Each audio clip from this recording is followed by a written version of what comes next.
오늘 우리는 하나님의 약속에 대해서 함께 살펴보려고 합니다. 청교도 신학의 모든 것이라는 책에서 우리 믿음의 선배들인 청교도들이 하나님의 약속을 어떻게 이해했고 또 그 하나님의 그 약속을 어떻게 삶에 적용했는가라는 것을 그 책을 정리하면서 그 내용들을 여러분과 함께 나누려고 합니다. 이 청교도들은 지금부터 한 400년, 300년 전에 16세기, 17세기에 살았던 그러한 믿음의 선배들입니다. 특별히 개혁신앙을 갖고 있었고 또 하나님의 말씀을 자신의 삶에 철저하게 그리고 적절하게 그렇게 적용하며 살려고 애썼던 사람들이고 또한 그래서 누구보다도 우리 믿음의 좋은 모델이 될 수 있는 그런 사람들이 바로 이 청교도입니다. 그들 가운데 역사하셨던 성령 하나님께서 오늘 이 저녁 우리 헌신 예배드린 우리 삼여전도회 또 우리 모든 성도들에게 동일한 은혜 가운데 이끌어 주시기를 간절히 소원합니다. 이 하나님의 약속과 관련해서 오늘 우리는 세 가지를 함께 살펴보려고 해요. 첫 번째는 하나님께서 약속을 주신 그 목적이 무엇인가, 어떤 유익을 위함인가라는 것이고, 두 번째는 하나님의 약속의 종류와 그 가치에 대해서 함께 살펴보고, 마지막으로는 하나님의 약속을 그럼 어떻게 우리의 삶에 적용할 것인가라는 것을 함께 나누려고 합니다. 먼저 이 하나님의 약속, 하나님 약속 정말 중요하지 않습니까? 그러니까 우리는 이 성경이 뭐예요?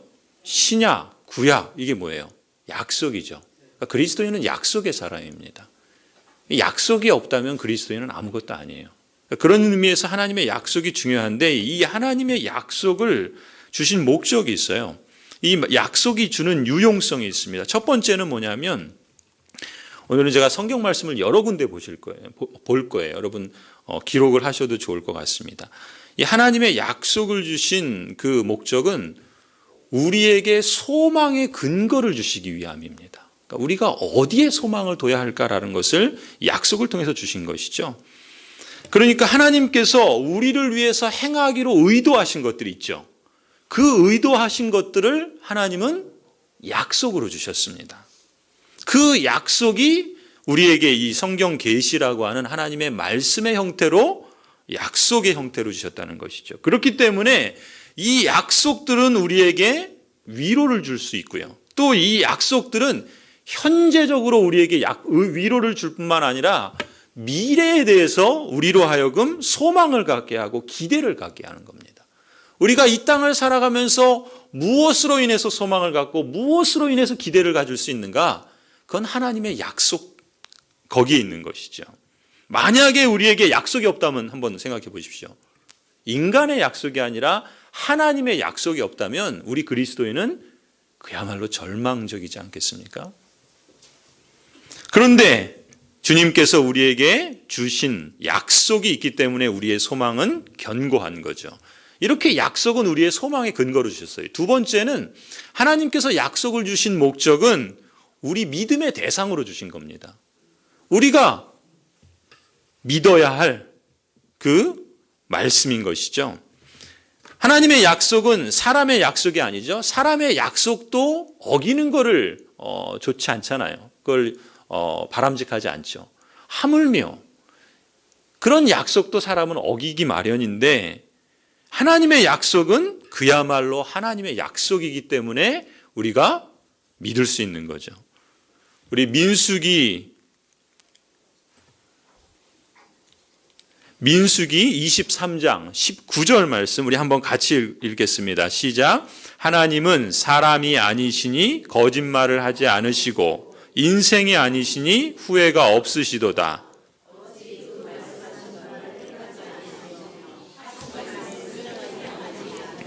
예, 하나님은 사람이 아니시기 때문에 뭐 하지 않는다고요?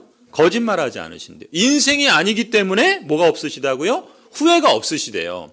거짓말하지 않으시고 후회하지 않는 그 하나님이 어찌 그 말씀하신 그 약속을 행하지 않겠냐는 거죠. 그렇기 때문에 뭐가 있어요? 우리에게 소망이 있고 우리가 믿을 수 있는 대상이 있다는 겁니다. 그렇게 보면 하나님의 약속들은 하나님이 그 약속의 배후에 계시기 때문에 확실히 믿을 만한 약속이라는 것이죠. 세 번째는요, 하나님의 약속은 우리의 기도의 확신으로 주셨습니다. 우리 기도를 할 때 그 확신의 그러한 말씀으로 주신 것이죠. 우리는 하나님이 약속하신 것을 바라고 믿지 않습니까?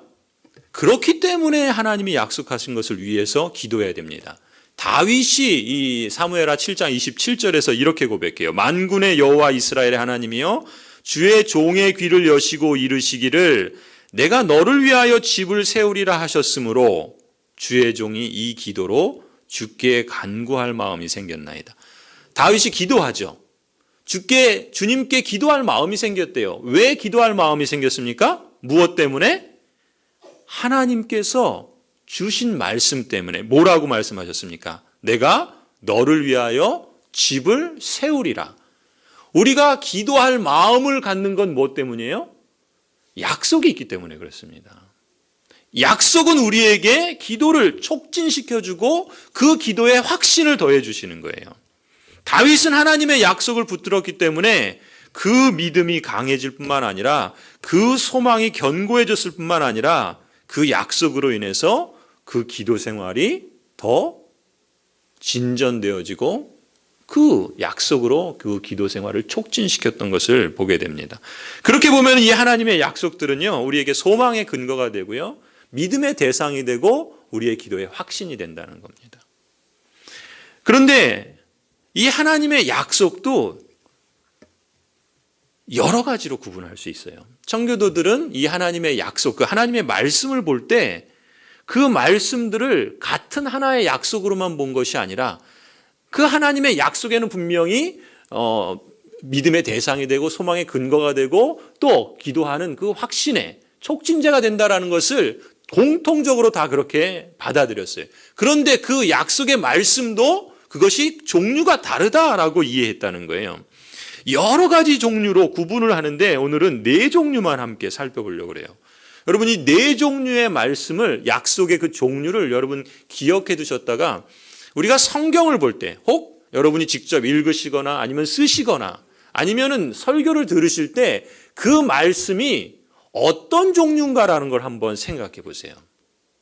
가령 우리 앞에 있는 우리 올해 2019년 우리 표어의 말씀이 있죠. 이 말씀은 약속의 말씀이에요. 그렇죠? 예레미야 선지자에게 주신 약속의 말씀입니다. 우리가 성경에 많은 말씀들을 보게 돼요. 때로는 하나님께서 명령하실 때가 있고요. 때로는 하나님께서 경고하실 때가 있고 때로는 하나님께서 교훈하실 때가 있어요. 청교도들은 이 명령과 교훈, 경고와 약속을 구분합니다. 그래서 우리가 이 말씀을 읽을 때 이것이 하나님의 약속의 말씀이라고 하면 이 약속의 말씀이 어떤 종류인가라는 것을 조금 한번 염두에 두시면 좋을 것 같아요. 지금 이 예레미야 32장 말씀은 어떤 종류의 말씀인가라는 것을 염두에 두시면서 제가 4종류를 말씀을 드릴 거예요. 첫 번째 종류는요, 율법적 약속과 복음적 약속이 있습니다. 이게 첫 번째 종류예요. 율법적 약속은 예레미야 7장 23절 한번 보실까요? 같이 한번 읽어볼까요? 시작. 오직 내가 이것을 그들에게 명령하여 이르기를 너희는 내 목소리를 들으라. 그리하면 나는 너희 하나님이 되겠고 너희는 내 백성이 되리라. 너희는 내가 명령한 모든 길로 걸어가라. 그리하면 복을 받으리라 하였으나. 자, 이 말씀은 율법적 약속일까요? 복음적 약속일까요? 율법적 약속이라는 말은 무엇이 조건으로 있냐면 뭐가 있겠어요? 순종이 조건으로 있어요. 이렇게 하라. 그리하면 이렇게 하겠다. 이게 율법적 약속이에요. 무슨 얘기입니까? 그 율법을 순종할 때 그 순종이 의가 되는 거잖아요. 그래서 하나님께서 너희의 그 의로 말미암아 이렇게 하겠다라는 거예요. 그런 점에서 율법적 약속입니다. 그런데 이 예레미야 7장 23절을 보세요. 뭐라고 약속하시죠? 나는 너희 하나님이 되겠고 너희는 내 백성이 되리라. 이렇게 약속하셨어요. 그렇죠? 그런데 그 앞에 뭐가 있습니까? 그렇죠. 예, 뭐가 있어요? 너희는 내 목소리를 들으라. 이게 조건이에요. 하나님께서 너희가 내 백성이 되리라 했을 때 그 조건이 뭐예요? 너희는 내 목소리를 들으라. 그러면 이것을 순종하면 내가 그리하겠다. 그 다음 보세요. 너희가 복을 받으리라 약속하셨어요. 어떻게 하면요? 내가 명령한 모든 길로 걸어가면 복을 주겠다 그랬잖아요. 역시 순종이 조건으로 있어요. 이런 약속들을 뭐라 그러냐면 율법적 약속이라 부른다는 거예요. 그런데 여러분, 이 율법적 약속을 지킬 수 있습니까? 여러분, 우리가 하나님의 그 말씀, 그 음성을 계속해서 듣고 또 그 하나님의 말씀을 명령하신 대로 다 걸어갈 수 있습니까? 모든 길로? 없죠. 예, 오늘 권사님 아까 기도하실 때도 우리는 그런 면에서 무능합니다. 우리는 다 그걸 지킬 수가 없어요. 그럼 율법적 약속은 뭐예요? 그림의 떡입니까?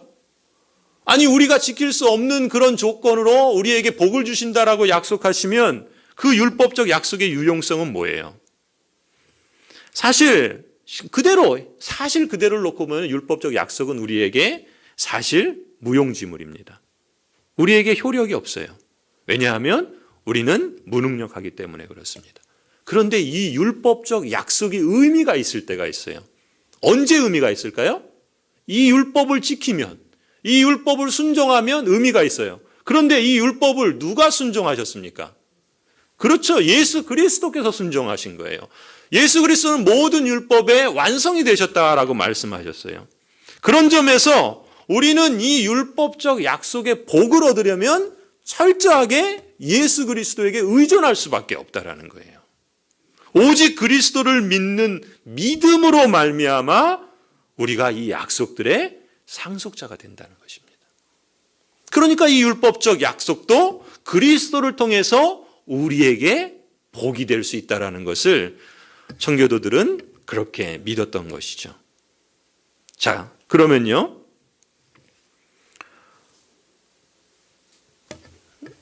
갈라디아서 3장 14절 한번 볼까요? 같이 한번 읽겠습니다. 시작. 이는 그리스도 예수 안에서 아브라함의 복이 이방인에게 미치게 하고 또 우리로 하여금 믿음으로 말미암아 성령의 약속을 받게 하려 함이라. 아브라함의 복이 이방인에게, 아브라함은 누굽니까? 이방인의 조상이 아니잖아요. 그렇죠? 그런데 아브라함의 복이 이방인에게도 미친대요. 무엇을 통해서? 그렇죠. 예수 그리스도 안에서. 그 다음에 또 뭐라 그럽니까? 우리로 하여금 성령의 약속을 받게 하셨다고 그래요. 뭘 통해서? 믿음으로 말미암아. 누구를? 예수 그리스도를. 이것이 율법적 약속이 우리에게 복이 되는 거죠. 그런 점에서 그리스도께서만이 진정 우리의 복이 되시는 거예요. 그리스도께서만이 우리의 소망이 되시고 그리스도께서만이 우리의 영원한 그러한 구원자가 되시는 것이죠. 자, 그런데 이 율법적 약속과 또 다른 약속의 한 종류가 있는데 그건 뭐냐면 복음적 약속이라고 그랬죠. 복음적 약속은 조건이 있습니다. 복음적 약속에도 조건이 있어요. 어떤 조건이 있냐면 믿고 회개하는 조건이 있어요. 복음적 약속. 가령 요한복음 3장 36절 우리 같이 한번 읽어볼까요? 시작. 아들을 믿는 자에게는 영생이 있고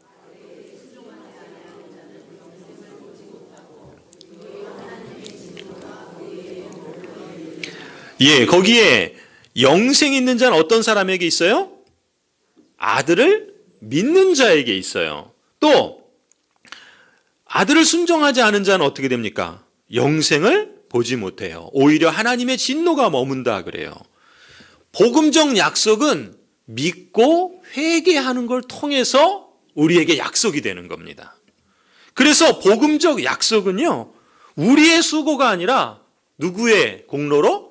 예수 그리스도의 공로로 효력을 주시는 거예요. 그렇기 때문에 예수 그리스도를 믿고 회개하는 자에게 그리스도로 말미암아 성취되는 약속, 그것이 복음적 약속입니다. 그런데 이 복음적 약속과 첫 번째 말한 율법적 약속에 공통점이 있습니다. 그건 뭐냐면 모두가 다 뭐가 필요해요? 믿음이 필요하다는 거예요. 믿음이 필요하다는 겁니다. 이 복음적 약속이나 또 율법적 약속이 약속으로서 효력을 나타내고 우리에게 성취가 되기 위해서는 우리 편에서는 믿음이 필요하다는 거예요. 그리고 그런 점에서 사실상 이 두 약속은 우리가 그리스도 안에 있을 때 성취되는 약속입니다. 따라서 믿음이 없으면요, 이 두 약속은 모두 무익할 뿐입니다. 그러나 그리스도께서 계시기 때문에 이 두 약속이 우리에게 유익할 뿐만 아니라 우리의 복이 된다는 것이죠. 첫 번째 종류는 복음적 약속과 율법적 약속이었습니다. 두 번째 종류가 있어요. 두 번째 종류는 일반적 약속과 특수적 약속이 있습니다. 일반적 약속과 특수적 약속. 이거는 대상과 관련이 되어 있어요. 먼저 일반적 약속의 대상은 세상 모든 사람들에게 주시는 약속이에요. 요한복음 3장 16절, 우리가 잘 아는 말씀이죠. 하나님이 세상을 이처럼 사랑하사 독생자를 주셨으니 이는 저를 믿는 자마다, 그를 믿는 자마다 멸망하지 않고 영생을 얻게 하려 하심이라. 여러분, 이 약속은 누구에게 주셨을까요? 모든 사람에게 주신 겁니다. 그래서 일반적인 약속이에요. 이 세상의 모든 사람에게 이 약속을 주신 거예요. 하나님이 세상을 사랑하사 독생자를 주셨다. 그러면 하나님께서 독생자를 주셨는데 이 세상 모든 사람을 사랑하시기 때문이다 라는 말씀을 들을 때 믿는 사람이든 믿지 않는 사람들이든 하나님께서는 이렇게 믿지 않는 나에게도, 이렇게 세상에 있는 나에게도 하나님이 사랑을 베풀어 주시는 그런 분이구나 라는 약속이 여기에 담겨 있는 거죠. 그러면 그것을 받는, 그것을 듣는 사람들에게는 어떤 작용을 하는가? 하나님의 은혜로 자신의 죄를 보고 그리스도께 나아올 수 있는 필요를 발견하게 되고, 그리고 이 약속을 통해서 그들도 그리스도를 바라보고 구원을 찾을 수 있다는 점을 이 일반적 약속이 약속하고 있다는 것입니다. 한마디로 이 일반적 약속은요, 죄인들이 그리스도께 나아오도록 이끄는 그러한 역할을 한다는 거예요.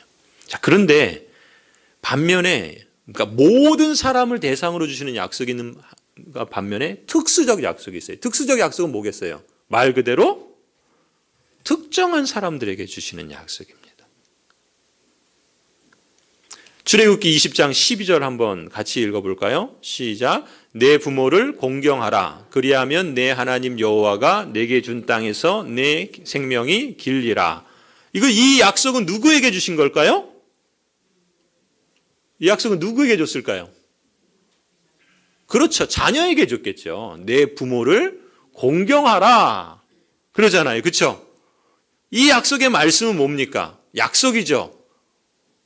어떤 약속이에요? 땅에서 장수하는 복을 주겠다라고 하는 약속이에요. 그런데 이 말씀은 누구에게 주어집니까? 자녀들에게 주어지잖아요. 왜요? 부모를 공경하라고 그랬으니까. 그러니까 모든 사람에게 주어지는 약속이 아니라 특정 그룹에게, 특정한 사람들에게 주시는 약속이에요. 자녀들에게 주시는 약속이라는 거죠. 하나님은 자기 부모를 공경하는 자녀들에게 장수를 약속하신다는 거예요. 자, 그러면은 민수기 25장 12절 13절을 한번 보시면요, 이 말씀은 뭐냐면 여호와 하나님께서 비느하스와 그의 후손들에게 주시는 약속이에요. 어떤 약속을 주셨냐면, 그러므로 말하라. 내가 그에게 내 평화의 언약을 주리니 그와 그의 후손에게 영원한 제사장 직분의 언약이라. 그가 그의 하나님을 위하여 질투하여 이스라엘 자손을 속죄하였음이라. 하나님께서 비느하스와 그의 후손들에게 영원한 제사장의 직분을 주겠다 약속하세요. 그러면은 이 약속을 받은 사람은 누구예요? 모든 사람입니까? 아니죠. 비느하스와 그의 후손들에게만 주어진 약속인 거예요. 특정한 그룹의 사람들에게 주시는 약속이라는 것이에요. 그렇게 보면은 일반적인 모든 사람을 대상으로 주시는 약속이 있고 어떤 특정 그룹을 대상으로 주시는 약속이 있다라는 거예요. 이렇게 약속은 두 종류로 또 나눌 수 있어요. 자, 그 다음에 이제 세 번째 종류는 뭐냐면, 이거는 직접적인 약속과 부차적인 약속인데요. 직접적인 약속은 특정한 사람에게 주시는 약속이에요. 특정한 사람. 지금 사도행전 27장 24절을 한번 보시면 같이 한번 읽어볼까요? 시작. 바울아 두려워하지 말라. 너가 가이사 앞에 서야 하겠고 또 하나님께서 너와 함께 항해하는 자를 다 내게 주겠다 하였으니. 이거는 사도 바울이 이제 로마로 압송되어 갈 때 배를 타고 이제 가지 않습니까? 그때 풍랑을 만나고 죽게 생긴 거예요. 그때 하나님께서 이렇게 약속하신 겁니다. 누구에게 주신 약속이에요? 바울 한 사람에게 준 약속이에요. 그렇죠? 바울 한 사람에게, 특정한 한 사람에게. 바울아 두려워하지 말라. 너가 가이사 앞에 서야 하겠다. 또 하나님께서 너와 함께 항해하는 자들을 다 너에게 주셨다. 하나님께서 지금 풍랑이 만나서 죽게 생겼는데 너가 죽지 않을 거고, 그리고 이 사람들을 안전하게 가겠다. 가이사 앞에 서도록 너를 그렇게 하겠다. 하나님께서 말씀하시는 거예요. 그러니까 특정한 약속이 특정한 사람에게. 그런데 특정한 사람에게 주시는 약속이 있고 반면에 이게 직접적 약속이에요. 그다음에 부차적 약속이 있어요. 부차적 약속. 부차적 약속은 뭐냐면 하나님께서 누구에게 약속을 주세요. 그런데 그 주신 약속이 그 사람에게만, 누구에게 주셨는데 그 사람에게만 적용되는 게 아니라 그 사람과 같은 종류의 사람들에게도 주시는 약속을 부차적 약속이라고 그래요. 자, 한번 보실까요? 야고보서 5장 10절 11절입니다. 한번 같이 읽어볼까요? 시작. 형제들아 주의 이름으로 말한 선지자들을 고난과 오래 참음의 본으로 삼으라. 보라 인내하는 자를 우리가 복되다 하나니 너희가 욥의 인내를 들었고 주께서 주신 결말을 보았거니와 주는 가장 자비하시고 긍휼히 여기시는 이시니라. 여러분 이 말씀은요 지금 야고보 장로를 통해서 굳게 서 있는 자들에게 하나님께서 복을 주실 것이다 약속하시는 거예요. 그렇죠? 뭐라 그럽니까?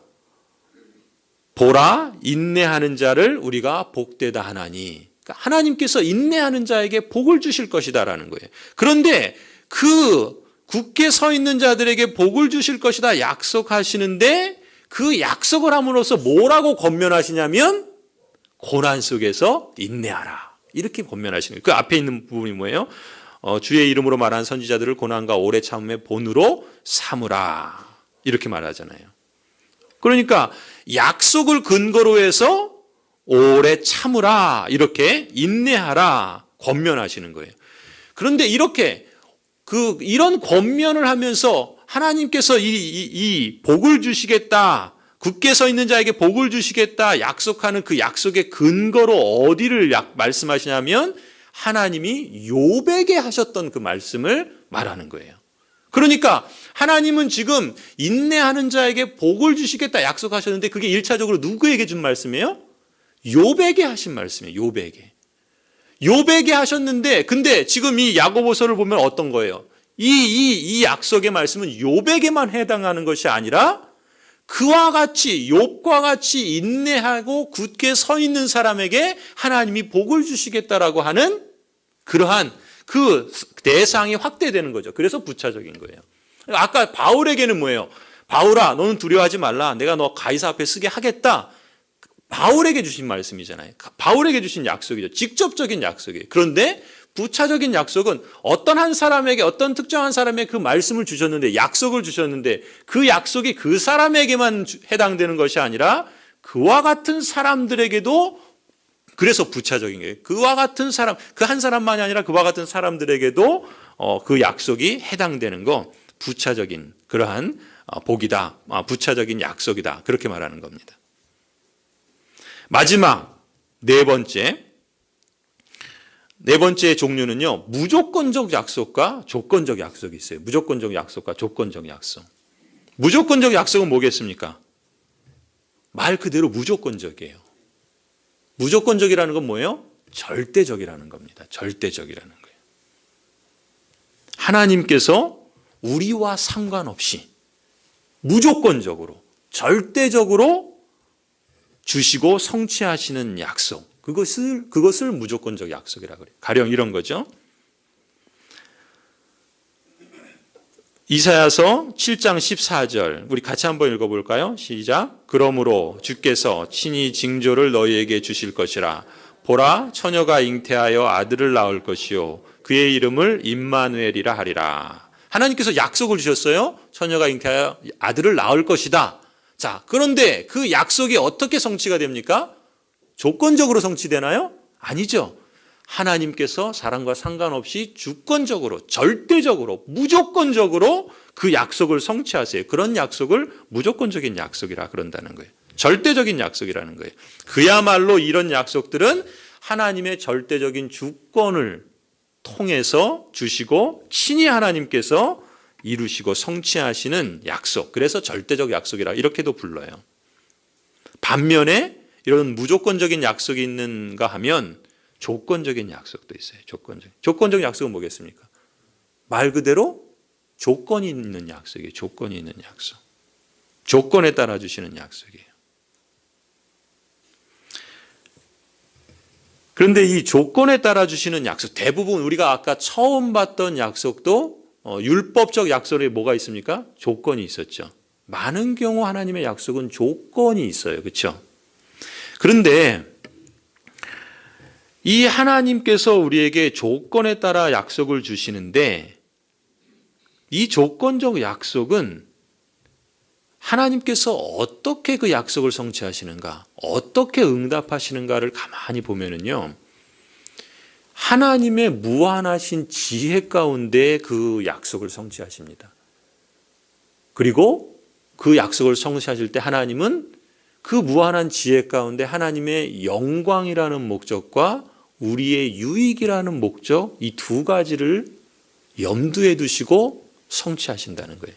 이것이 조건적 약속의 특징입니다. 가령 하나님께서 이 성경에 보면 수많은 약속들을 하세요. 그런데 그 약속들은 모두가 다 우리가 만나는 어떤 상황과 연결되어질 수 있습니다. 그런 상황과 연결되어질 때 하나님께서 그 말씀들을, 그 약속들을 성취하시는 때는 언제인가?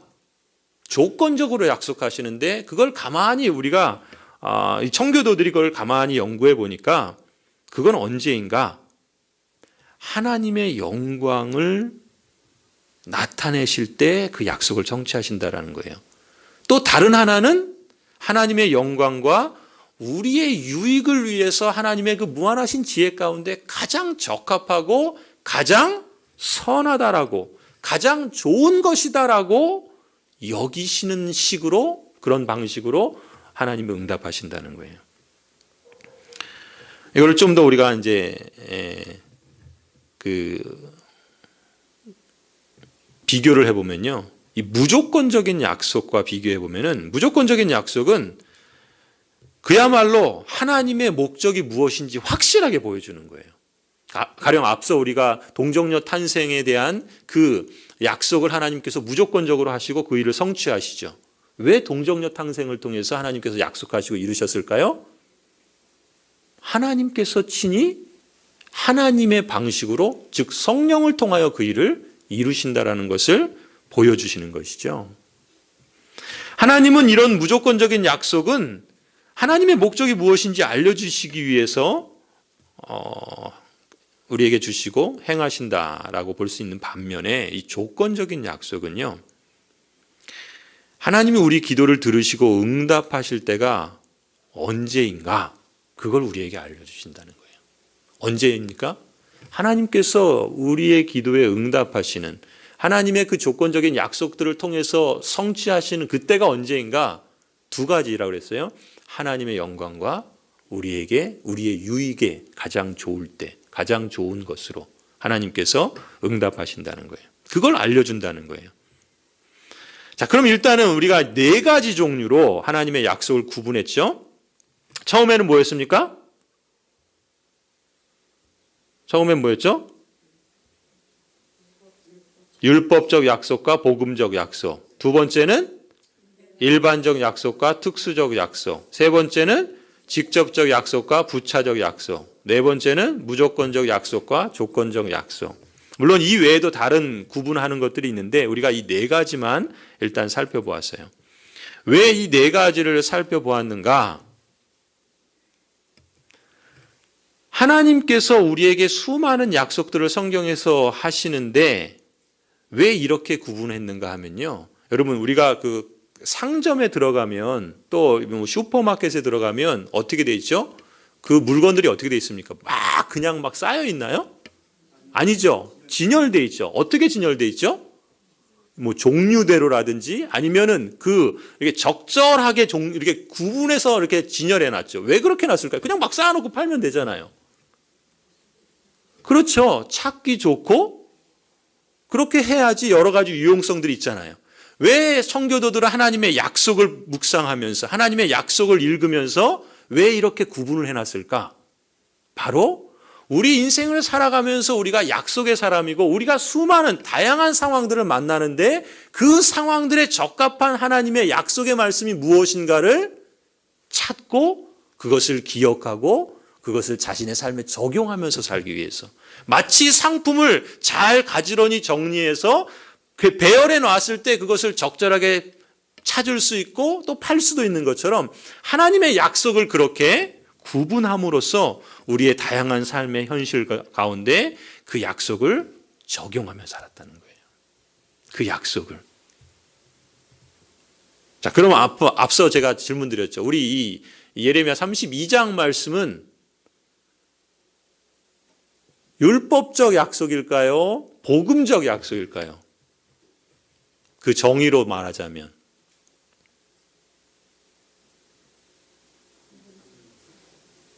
어떤 약속이에요? 복음적 약속. 왜 복음적 약속이에요? 예. 사실 이 말씀은 율법적인지 복음적인지 딱 구분하기가 어렵죠. 그렇죠? 조금 어려워요, 사실. 그러나 이제 이 약속의 말씀은 새 언약의 언약인데 제가 질문을 잘못한 것 같아요. 너무 어려운 질문을 드린 것 같아요. 그렇죠? 자, 그러면은 이렇게 합시다. 이 약속의 말씀은 일반적 약속일까요? 특수적 약속일까요? 일반적 약속은 뭡니까? 대상에 대해서 모든 사람, 그죠? 그 다음에 특수적 약속은 대상에 있어서 특정한 사람들, 그죠? 그럼 이 약속은 모든 사람을 향한 약속이에요? 특정한 사람들을 향한 약속이에요? 특정한 사람들을 향한 약속. 이 약속의 말씀을 받은 사람들은 누구예요? 이스라엘 백성들, 하나님의 백성들이에요. 특히 언제? 이제 멸망을 당해서 하나님의 심판과 징계에 임했을 때 그들에게 하나님께서 이 약속의 말씀을 주셨어요. 그러니까 세상 모든 사람에게 준 약속은 아니에요. 그러니까 하나님의 백성들에게 주신 말씀이죠. 그리고 지금 이 약속의 말씀은 직접적인 약속일까요? 부차적인 약속일까요? 직접적인 건 뭐예요? 어떤 특정 사람에게 해당되는 말씀. 부차적인 것은 그 사람에게, 그 대상에게 주셨는데 그와 같은 종류의 사람들에게도 적용되는 약속. 자, 그럼 어떤 걸까요? 부차적이겠죠. 만약에 이게 특정한 사람에게만 주신 약속이면 우리 표어로 삼을 수가 없겠죠. 우리하고 무관하니까. 그렇지 않죠. 하나님의 그 백성들을 향해서 주신 그 약속의 말씀이 오늘 우리에게도 적용될 수 있다라고 보기 때문에 부차적 약속이라고 말할 수 있어요. 그죠? 이건 또 마지막 뭐죠? 무조건적 약속일까요? 조건적 약속일까요? 조건적이에요, 무조건적이에요? 이 말씀만 보세요. 사실 맥락을 다 봐야 되는데 이 말씀만 보면 어때요? 내가 그들에게 한 마음과 한 길을 주어 자기들과 자기 후손들을 위하여 항상 나를 경외하게 하리라. 여기서는 조건적이에요, 무조건적이에요? 조건적이면 무슨 조건이 있어요?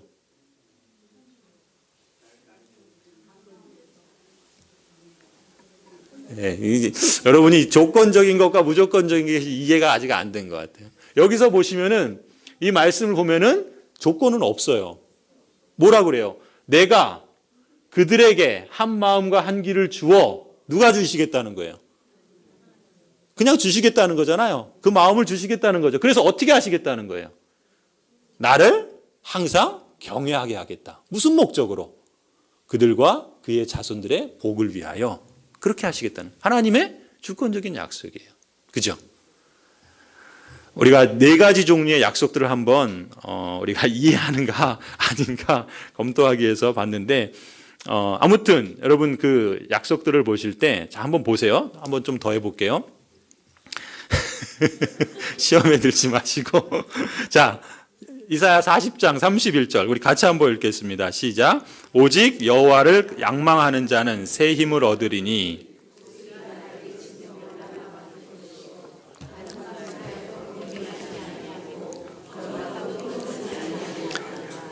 자, 이사야 선지자를 통해서 주시는 약속의 말씀이에요. 오직 여호와를 앙망하는 자는 새 힘을 얻으리니 독수리가 날개 치며 올라감 같을 것이요 다른 박제라 해도 곤비치 않고 걸어가도 피곤치 아니하리라. 우리가 많이 좋아하는 말씀이죠. 자, 먼저 아주 쉬운 것부터 조건적 약속일까요? 무조건적 약속일까요? 조건적 약속. 이것도 손 들면 또 시험 들어요. 그냥 마음속에 정했어요. 나는 조건. 그 다음에 마음속으로 정하세요. 나는 무조건. 자, 이제 정하셨죠? 자, 무조건일까요? 조건일까요? 조건적이죠. 왜 조건적이에요? 뭐라 그랬어요? 그렇죠. 처음에 그랬잖아요. 오직 여호와를 앙망하는 자는 새 힘을 얻을 것이라 그랬잖아요. 그렇죠? 그러니까 새 힘을 얻는 사람은 누구예요? 여호와를 앙망하는 사람이라는 거예요. 그러니까 우리가 여호와를 앙망하지 않아요. 여호와를 경외하지 않아요. 여호와를 두려워하지 않아요. 여호와를 바라보지 않아요. 새 힘을 얻을 수 있습니까? 없다는 거예요. 우리가 여호와를 바라봐요. 우리가 여호와를 소망해요. 여호와를 경외해요. 그럼 하나님께서 그 심령에게 새 힘을 주시지 않겠느냐는 거예요. 하나님은 인생이 아니신데 시건치 아니하시는데 거짓말하지 않으시는데 그 하나님께서 하신 이 약속의 말씀, 이 말씀을 하나님께서 이루시지 않겠느냐. 처음 이 약속의 말씀을 받은 사람은 누구겠어요? 이스라엘 백성이에요. 하나님의 백성이에요. 그러면은 이 말씀이 우리에게 적용됩니까? 안 됩니까? 되지요. 그러면은 직접적 말씀이에요? 부차적 말씀이에요? 부차적인 거죠. 부차적인 약속인 거죠. 그렇죠? 자, 그 다음에 고린도전서 10장 31절 우리 같이 한번 읽겠습니다. 시작. 사람이 감당할 시험 밖에는 너희가 당한 것이 없나니 오직 하나님은 미쁘사 너희가 감당하지 못할 시험 당함을 허락하지 아니하시고 시험 당할 즈음에 또한 피할 길을 내사 너희로 능히 감당하게 하시느니라. 자, 이 약속은 다른 질문을 할게요. 이 약속은 일반적인 약속일까요? 특수적인 약속일까요? 일반적 약속은 뭐예요? 지금 대상과 관련된 거예요. 일반적인 약속은 대상이 누구예요? 모든 사람을 대상으로 하는 것이고 특수한 약속은 뭐예요? 그 대상이 그야말로 특정한 사람들을 대상으로 하는 거예요. 자, 이 말씀이 이 약속은 일반적인 약속일까요? 특수한 약속일까요? 또 이제 지금 갈려요 지금. 마음속으로 정하세요. 나는 일반적 약속, 나는 특수한 약속. 자, 정하셨죠? 자, 이 약속은 일반적인 약속일까요? 특수한 약속일까요? 이 말씀은 특수한 말씀이에요. 그러면 그러니까 특수하다는 건 뭐예요? 모든 사람에게 주신 약속이 아니고 특수한 사람들에게 주신 약속이라는 거예요. 그럼 특수한 사람은 누굴까요? 그렇죠. 사람이 감당할 시험밖에 너희에게 당한 것이 없는데 너희가 감당하지 못할 시험 당함을 허락지 않고 시험 당할 쯤에 피할 길을 내셔서 감당하게 하신다. 누구에게 주시는 말씀이에요? 하나님을 믿는 백성들에게. 왜요? 하나님께서 미쁘시다 그러잖아요. 미쁘시다는 건 뭐예요? 하나님은 신뢰할 만하다. 하나님은 믿으실 만하다. 하나님을 모르는 사람이 하나님을 신뢰할 수 있습니까? 하나님을 부인하는 사람이 어떻게 하나님이 믿으실 만할 수 있겠습니까? 그렇지 않죠. 하나님을 믿고 신뢰하는 사람에게 주시는 특수한 약속인 거예요. 그러니까 이 약속의 말씀은 신자들에게 주시는 약속이에요. 신자인 우리가 시험을 당할 때 우리에게 피할 길을 주신다는 거죠. 그 하나님께서 신실하시고 믿으실 만한 그런 분이시기 때문에 하나님께서 우리가 감당하지 못할 시험을 허락하지 않으신다는 것이죠. 하나님이 이 약속을 하셨기 때문에 우리는 그 약속이 뭐예요? 소망의 근거가 되는 거예요. 내가 지금 이러이러한 어려움과 시험을 당하는데 하나님께서 이 약속을 하시지 않았습니까? 이게 이제 세 번 마지막 하나님의 약속을 적용하는 것과 관련되는데, 하나님의 약속을 왜 이렇게 구분을 합니까? 왜 이런 목적을 우리가 이렇게 따지냐면, 내가 그런 상황을 만난다는 거예요. 내가 어떤 그런 여러 가지 삶의 상황들에 직면한다는 거예요. 그럼 우리가 어떻게 위로를 얻고 그 길을 이렇게 극복하고 소망을 갖고 살아가느냐죠. 하나님의 약속이 있으면 우리는 아무것도 아닌데 그 약속이 있어서 우리가 살아가는 거 아니에요? 그렇다면 그 어떤 약속을 붙잡을 거예요? 약속이 있어야지 붙잡을 거 아니에요. 그렇죠? 우리가 기도할 때 약속을 붙잡고 기도해야 된다고 그랬잖아요. 약속이 있어야 되는데 무슨 약속을 붙잡고 기도할 것인가? 내가 시험당하고 있을 때 이 약속의 말씀이 하나님의 백성들에게 주신 말씀이다. 그렇다면 내게도 주시는 말씀이고, 하나님 분명히 이렇게 말씀하셨잖아요. 감당할 시험밖에는 당한 것이 없고 시험 당할 때 피할 길을 주시고, 하나님께서 또 그러한 감당 못할 시험은 허락하지 않으시겠다 말씀하시지 않았습니까? 그러니 내게 이 고난의 길을 이기게 해 주십시오. 피하게 해 주십시오. 또 감당하게 해 주십시오. 이렇게 기도한다는 거예요. 그게 약속을 붙잡고 기도하는 거예요. 그렇죠? 그 다음에 이제 마지막 요한복음 1장 12절. 시편이죠. 예, 시편 84편 11절. 우리 같이 한번 읽어볼까요? 시작. 여호와 하나님은 해요 방패이시라. 여호와께서 은혜와 영화를 주시며 정직하게 행하는 자에게 좋은 것을 아끼지 아니하실 것임이니이다. 이거는 조건적 약속일까요? 무조건적 약속일까요? 조건적 약속이죠. 어떤 조건? 그렇죠. 정직하게 행하는 자에게 하나님께서 은혜와 영화를 주시고 좋은 것을 아끼지 아니하십니다. 그러니까 우리가 하나님께 어떤 일을 간구할 때 어떻게 해야 되겠습니까? 하나님 앞에 정직히 행하는 거예요. 내가 정직히 행하는데 그리스도인답게 살려고 하는데 고난을 당하는 거예요. 내가 억울한 일을 당하는 거예요. 내가 손해를 보는 거예요. 그러면 어떻게 합니까? 하나님, 내가 이렇게 정직하게 하나님 앞에 살아갑니다. 그런데 내게 이러이러한 상황들이, 이런 어려움들이, 이런 문제들이 닥쳐옵니다. 어떻게 해야 됩니까? 하나님은 해고 하나님은 방패시지 않습니까? 여호와께서는 은혜와 영화를 주시고 정직히 행하는 자에게 좋은 것을 아끼지 아니하신다고 약속하지 않았습니까? 그 약속대로 내게 행해 주십시오. 이렇게 기도한다는 거죠. 그리고 이제 요한복음 1장 12절 우리 같이 한번 읽겠습니다. 시작. 영접하는 자 곧 그 이름을 믿는 자들에게는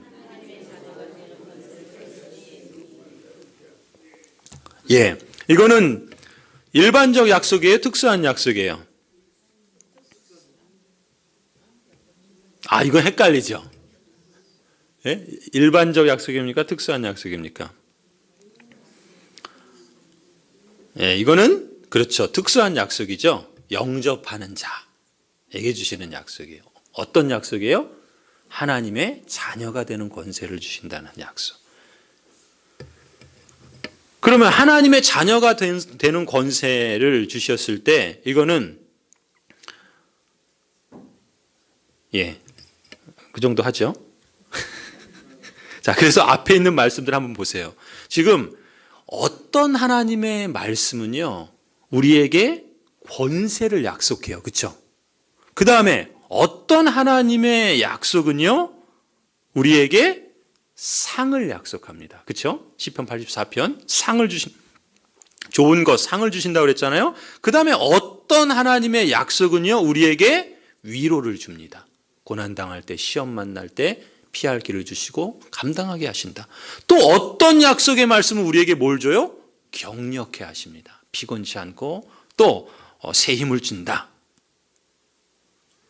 그렇게 보면 지금 이 청교도들이 왜 이렇게 구분을 했겠어요? 우리 삶에 하나님의 약속이 소망의 근거가 되고 믿음의 대상이 되고 기도의 확신을 주는데, 우리의 만나는 삶의 그 상황들 속에 이런 약속의 말씀들을 자기가 하나님 주신 그 하나님을 신뢰하고 그 하나님의 약속을 근거로 하나님께 기도하며 믿음의 길을 걸어갔던 거죠. 그러니까 이 약속들을 여러분이 하나님의 말씀을 볼 때 그런 생각을 가져보세요. 이 약속은 어떤 말씀인가? 어떤 약속인가? 어떤 지금 우리 네 종류로 구분했는데 이거는 꼭 그렇게만 해야 된다는 게 아니라 여러분이 그런 마음을 갖고 그런 인식을 갖고 하나님의 약속들을 보라는 거예요. 그러면 그 약속의 말씀이 나와 무관한 것인지 아니면 나와 관련된 것인지 내 상황과 어떤 상황과 연결이 되고 어떻게 적용할 수 있는지를 우리가 그것을 가지고 우리의 약속에 우리의 소망의 근거로 삼고 그 말씀을 따라 살아갈 수 있다는 거죠. 성도 여러분, 약속의 가치는 우리가 의지하고 있는 그 약속이 어떤 종류에 속하는지를 알면 그것을 적용할 때 적절하게 적용할 수 있는 유익을 줍니다. 그렇죠? 동시에 또 그것이 어떤 유익을 주냐면 우리가 하나님이 약속하지도 않은 거를 억측으로 마치 하나님이 약속한 것처럼 오해하는 오류를 줄일 수 있어요. 또 우리가 지나친 욕망으로 인한 그러한 악도 예방할 수 있습니다. 그렇잖아요. 하나님은 말씀도 안 하시고 약속도 안 하셨는데 내 욕심 때문에 내가 그렇게 생각하고 내 경험이나 내 판단으로 이건 하나님께서 이렇게 해주실 거야 라는 그러한 근거 없는 억측으로 나아가는 것을 막아준다는 것입니다. 하나님의 약속은 그렇게 중요해요, 우리한테. 하나님의 약속은 사람의 약속이 아니기 때문에 그 약속을 주신 분이 하나님 장본이시기 때문에 은혜로우시고요. 그리고 무엇보다 그 약속을 예수 그리스도께서 우리에게 값없이 주시고 누리게 하시기 때문에 보배로운 겁니다. 자, 마지막으로요. 하나님의 약속을 어떻게 활용할까? 우리 청교도들, 우리 믿음의 선배들은 어떻게 이 약속을 활용하면서 살았는가? 세 가지를 우리가 볼 수 있는데요. 청교도들은 하나님의 약속을 올바르고 효과적으로 사용하는 방법으로 세 가지를 제안한답니다. 첫 번째는 하나님의 약속을 믿는 거예요. 두 번째는 하나님의 약속을 의지해서 적용하는 것. 그리고 세 번째는 하나님의 약속을 따라 기도하는 겁니다. 첫 번째, 하나님의 약속을 잘 활용하려면 우선 뭐가 필요해요? 약속을 믿어야 돼요. 당연한 거 아니에요? 그렇죠? 당연한 건데 이 청교도들도 실제로 많은 성도들이, 많은 신자들이 하나님의 약속을 믿지 않는다는 거예요. 현실을 보면 의외로 많은 신자들이 하나님의 약속들을 믿는 가장 기초적인 그 단계에서부터 실패한다는 겁니다. 그래서 열매를 보지 못한다. 그렇게 말을 해요. 이미 청교도들도 그런 현실을 보았던 거죠. 여러분 히브리서를 보면요. 히브리서 4장 우리 같이 한번 읽어볼까요? 히브리서 4장 히브리서 4장 1절 2절 같이 읽습니다. 시작. 그러므로 우리는 두려워할지니 그의 안식에 들어갈 약속이 남아있을지라도 너희 중에는 혹 이르지 못할 자가 있을까 함이라. 그들과 같이 우리도 복음 전함을 받은 자이나 들은 바 그 말씀이 그들에게 유익하지 못한 것은 듣는 자가 믿음과 결부시키지 아니함이라. 출애굽한 하나님의 백성들이 광야를 지나면서 어떻게 했습니까? 하나님의 약속을 믿지 않았어요. 기적을 보았는데 정작 하나님을 믿지 않았습니다. 마치 예수님 시대에 많은 사람들이 예수 그리스도의 기적을 보며 따랐지만 그러나 그리스도를 버린 것처럼 이스라엘 백성들이 그랬습니다. 근데 히브리서는 지금 뭐를 말씀하시는 거예요? 그게 광야 시절에 이스라엘 백성들의 얘기가 아니라 지금 히브리서를 기록하고 있는 초대교회 성도들의 현실이다라는 걸 말하고 있는 거예요. 적지 않은 신자들이 사실상 그 이스라엘 백성들이 걸었던 그 길을 가고 있다라고 경고하고 있는 겁니다. 뭐라고요? 약속이 있을지라도 너희 중에 혹 이르지 못할 자가 있을까 함이라.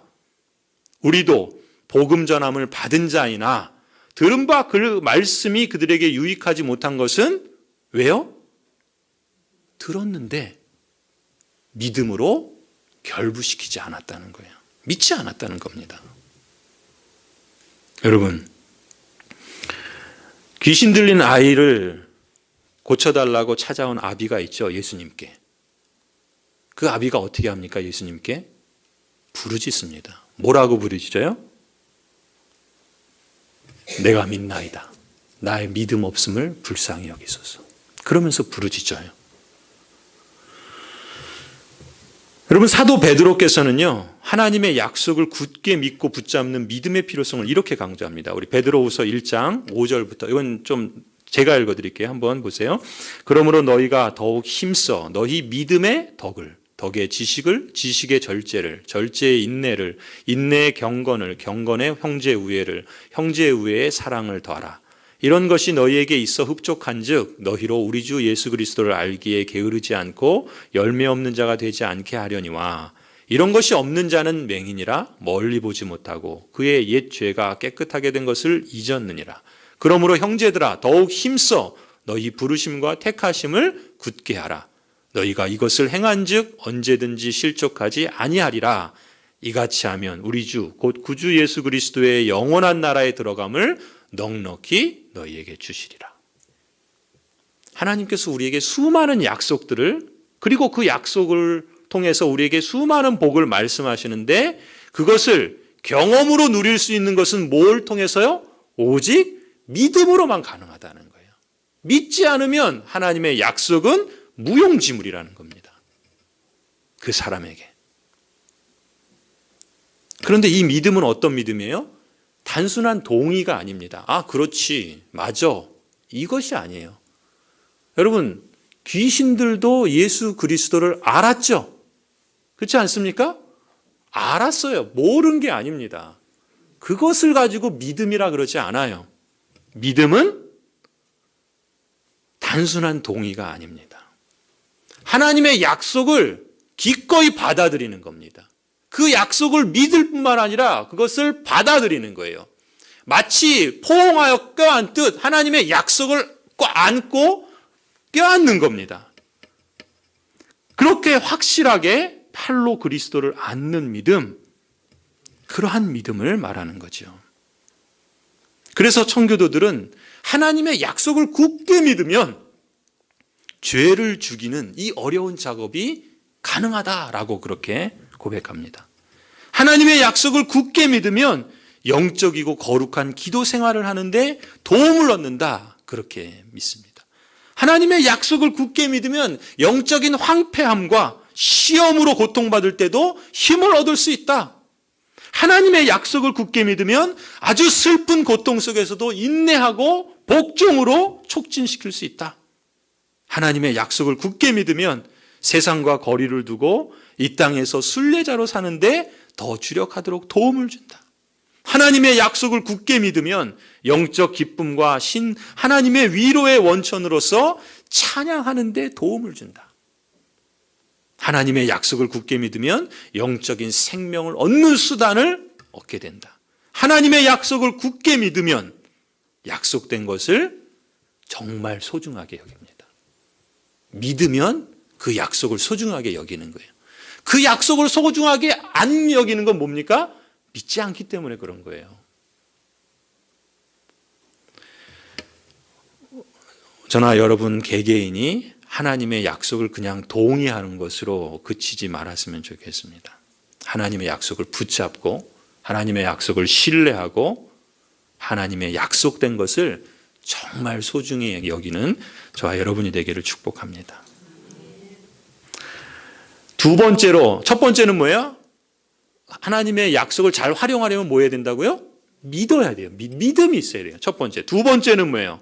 하나님의 약속을 잘 활용하려면 우리 삶에 적용해야 됩니다. 적용해야 돼요. 그런데 그 청교도들은 그렇게 말해요. 어떤 신자들의 문제는 믿음이 부족한 게 아니라는 거예요. 믿음이 있어요. 붙잡아요. 그런데 정작 그 붙잡는 말씀을, 그 약속을 실제로 삶 속에 적용하지 못하는 데 문제가 있다. 그렇게 말을 합니다. 그래서 이렇게 표현해요. 그러한 신자는 대개 이렇게 성경을 펴고 읽을 때, 아, 이게 하나님의 약속의 말씀이야. 은혜를 받고 또 그 말씀을 받아들여. 아, 그리고 이 말씀을 따라 그렇게 살아야 되겠다. 결심도 해요. 그런데 성경을 탁 닫으면 더 이상 그걸 생각하지 않습니다. 그렇다는 거예요. 또 설교를 들을 때는 아, 이게 은혜의 말씀이구나. 내가 이 말씀대로 살아야 되겠다. 아멘으로 반응했는데 설교가 끝나고 예배당을 나가면 그것과 함께 내 마음의 문을 닫아버리고 하나님의 약속과 상관없이 살아간다는 거예요. 거기서 문제는 뭐예요? 약속에 문제가 있는 게 아니라 그 하나님의 말씀을 삶에 적용하는 데 문제가 있다는 것이죠. 어떻게 해야 되는가? 우리가 우리의 입으로 그 약속의 그 달콤함을 맛볼 때까지, 이렇게 표현하더라고요. 우리의 입으로 그 약속에, 우리 그 하나님의 말씀은 꿀송이보다 달다, 그런 말씀 있잖아요. 우리의 입으로 그 하나님의 약속의 달콤함을 맛볼 때까지 그 약속을 묵상하고 그 약속의 말씀들을 일관되게 의지하고 적용해야 된다.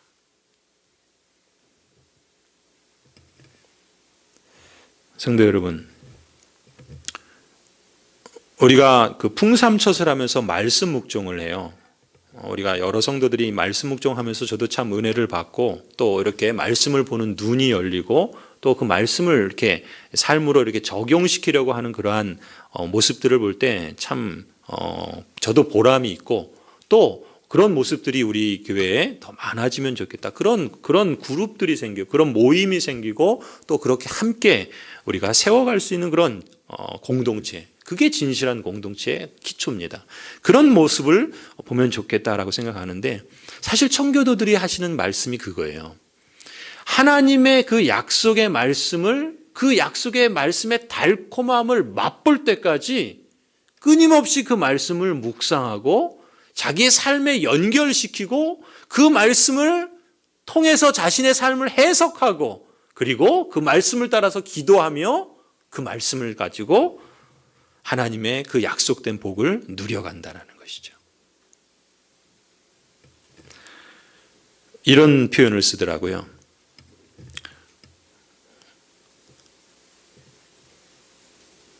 하나님의 약속의 말씀을 지속적으로 반추하고 묵상하고 삶의 구체적인 상황에서 순종할 때 그 하나의 약속의 말씀은 마치 잘 씹히고 소화된 고기 한 조각과 같다.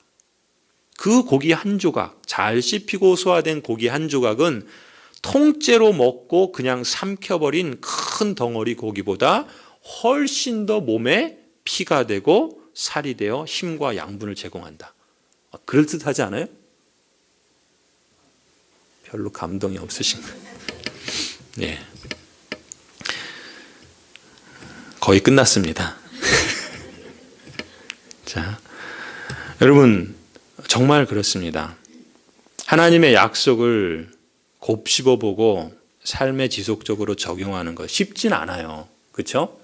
쉽진 않습니다. 훈련이 필요하고 지속적인 습관이 될 정도로 계속하는 그러한 훈련이 필요한 건 사실이에요. 그런데 그 말씀들을, 그 약속들을 곱씹어보고 삶에 자꾸 연결시키고 적용해 보다 보면 어떤 내 상황이나 어떤 문제들에 부딪혔을 때 그거를 내가 견디고 이길 수 있는 든든한 그 근거를 우리가 확보하게 된다는 거예요. 우리 능력이 아니라 하나님의 약속으로부터 주시는 그 위로와 격려와 소망과 복들을 실감하게 된다는 것이죠. 여러분, 우리가 죄로 괴로워할 때가 있죠. 절망에 빠져 있을 때 있습니다. 출애굽기 34장 6절 7절 말씀을 적용할 수 있다 그래요. 여호와께서 그의 앞으로 지나시며 선포하시되 여호와라 여호와라 자비롭고 은혜롭고 노하기를 더디하고 인자와 진실이 많은 하나님이라 인자를 천대까지 베풀며 악과 과실과 죄를 용서하리라. 그러나 벌을 면제하지는 아니하고 아버지의 악행을 자손 3, 4대까지 보응하리라. 죄로 괴로워하고 절망에 빠질 때 그러나 하나님께서 은혜롭고 자비롭고 노하기를 더디하고 또 인자와 진실이 많으신 하나님께서 그 악과 과실과 죄를 용서하시겠다라고 말씀하십니다.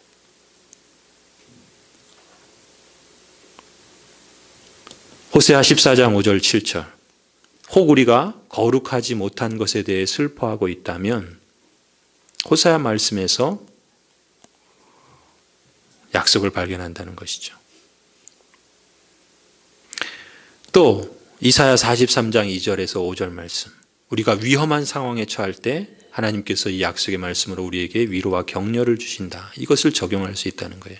너가 물 가운데로 지날 때 내가 너와 함께 할 것이라. 강을 건널 때 물이 너를 침몰하지 못할 것이며 너가 불 가운데로 지날 때에 타지도 아니할 것이요 불꽃이 너를 사르지도 못하리니 대저 나는 여호와 내 하나님이요 이스라엘의 거룩하니요 내 구원자임이라. 내가 애굽을 너의 속량물로 구스와 스바를 너를 대신하여 주었노라. 여러분 우리가 하나님의 말씀을 이렇게 하나님의 약속으로 이렇게 볼 때 그리고 그러한 말씀들을 우리의 삶에 이렇게 연결시켜서 적용할 때 여러분 그것이 주는 그 유익과 그 복이 얼마나 크겠습니까? 그 약속이 누가 주신 겁니까? 하나님이 주신 거예요. 시건치 않고 거짓말하지 않으시고 자비로우고 은혜로우신 하나님께서 명하신 복을 우리에게 주신다는 것이죠. 우리는 그 약속을 붙잡고 살 때 이길 수 있다는 겁니다. 소망을 가질 수 있고요. 그런데 반대로 한번 생각해 보세요. 우리가 하나님의 약속을 모른다고 한번 가정해 보세요. 우리가 얻을 수 있는 그 수많은 복들을 우리는 다 허무하게 잃어버리는 것 아니겠습니까? 하나님의 자녀로서 하나님을 의지한다고 믿는데 그런 만큼 우리가 그 약속들을 기억하고 그 약속의 말씀을 우리의 삶에 적용하는 것 그런 복이 그러한 모습들이 우리의 삶에 저와 여러분에게 있기를 기원합니다. 계속해서 그런 말씀들이 있는데 지금 이제 시간이 이제 지나가서 좀 줄여야 될 것 같아요. 마지막 셋째는 하고 마칠게요. 양해해 주시기 바랍니다. 자, 하나님의 약속을 잘 활용하려면 첫 번째 뭐라고 그랬어요? 믿어야 되고 두 번째는 적용해야 되고 세 번째는 뭐 해야 된다고요? 기도해야 되는 겁니다. 이거는 뭐 간단하게 우리가 말할 수 있죠. 그러나 사실 여기에 그 우리 청교도들의 지혜가 있고 실제가 있더라고요. 사실 저는 이 책과 이 논문을 보면서 얼마나 은혜가 되고 또 도전이 됐는지 모릅니다. 그런데 이 부분은 간단히 말씀을 드려야 될 것 같아요. 기회가 되면은 또 우리가 함께 나눌 수 있으리라 보고 여러분도 그러한 것들을 함께 찾아서 함께 또 읽을 수 있으면 좋겠습니다. 하나님의 약속을 잘 활용하려면 그 약속으로 기도하는 거죠. 그렇죠? 우리가 잘 알고 있지 않습니까? 그런데 이제 요거만 우리가 한번 좀 하면 좋을 것 같아요. 우리가 그러니까 이제 거기에 몇 가지 것들이 있는데 한 가지만 말씀드릴게요. 하나님의 약속을 가지고 기도를 할 때 하나님의 약속이 있어요. 또 그걸 믿어요. 그리고 우리 삶에 적용해요. 그리고 기도해요. 근데 우리가 그 가운데 겪는 현실적인 저도 역시 마찬가지입니다. 실제로 겪는 어려움이 뭐냐면 내가 생각하는 때 그 응답이 이루어지지 않을 때가 있다는 거예요. 그렇죠? 내 마음에는 지금 요렇게 응답해 주면 제일 좋을 것 같은데 그것이 나한테는 최선일 것 같은데 하나님께서 그렇게 안 하실 때가 있다는 거예요. 그렇죠? 성도들도 마찬가지였어요. 그때 이들은 어떤 자세를 취했는가? 우리가 어떤 공경 속에서 하나님의 약속이 멀리 있는 것 같고 우리에게 그 약속이 다다르지 않는 것처럼 보일 때 그럼에도 불구하고 우리가 강력하게 위로를 얻을 수 있는 수단이 기도다. 그렇게 먼저 말을 합니다. 그러니까 뭐예요? 우리가 기도하면서 그 응답이 더뎌서 마음이 답답하고 시험에 들 때 그럼에도 불구하고 우리를 위로할 수 있는 것은 기도라는 거예요. 기도를 그치지 말아야 됩니다. 일단. 그리고 또 우리가 믿음으로 기도한다는 것은 하나님의 약속이 가나는 데까지 가는 것이다, 이렇게 말해요. 무슨 얘기냐면 우리가 계속해서 믿음으로 기도를 하려면 때로는 명확한 하나님의 말씀대로 확신을 갖고 기도할 수 있고, 그렇죠? 하나님의 약속이 명확할 때 그 명확한 말씀을 가지고 확신을 갖고 기도할 수 있습니다. 그러나 때로는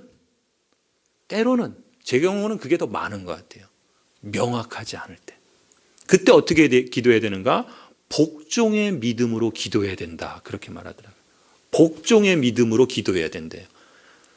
명확한 하나님의 말씀을 갖고 확신을 갖고 기도해야 되는데 그렇지 못할 때 때로는 복종의 믿음을 갖고 기도해야 된다. 그래서 청교도들이 말하는 복종의 기도란 뭐냐면 말 그대로 우리가 기도할 때 하나님의 지혜와 뜻에 복종한다는 거예요. 어떤 점에서요? 내 생각에는, 내 바람은 이렇게 이때 이런 식으로 응답해 주시는 게 최선인 것 같은데 하나님이 그렇게 하지 않으실 때 뭘 우리가 받아들인다고요? 하나님께서 지혜와 하나님의 뜻 가운데 역사하시고 응답하실 것이다, 그렇게 하나님께 복종하는 마음, 그걸 복종의 기도라는 거예요. 다시 말씀드리면 우리의 상황이 어떠한 경우에도 앞서 두 가지라고 그랬죠.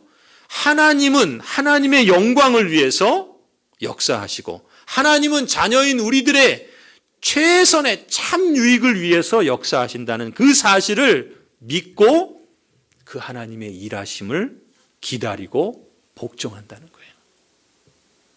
그래서 우리는 하나님의 이름이 영화롭게 되기를 바라고 우리의 행복과 하나님의 영광에 가장 알맞을 때 하나님께서 그 약속을 이루실 것을 믿고 신뢰하는 것이 복종의 기도라는 것입니다. 가령 우리가 시련 속에 있을 때 평강을 주시길 위해서 기도하고 있다면 하나님께서는 평강이 하나님의 영광이 되면 우리에게 평강으로 응답해 주신다는 거예요. 그런데 만일 그렇지 않다면 주님은 대신해서 우리에게 인내를 주실 것이라, 그렇게 말합니다. 평강으로 우리에게 응답하시는 것이 아니라 우리로 인내하도록 응답하신다는 거예요. 또 이렇게 구체적으로도 얘기합니다. 만일 우리가 재물이나 봉급, 인상처럼 단순한 그러니까 우리 실제적인 삶의 어떤 것을 위해서 기도할 때 그것이 하나님을 기쁘시게 하고 그것이 우리에게 최고의 참된 유익이 된다면 하나님이 확실히 그렇게 응답하신다는 거예요.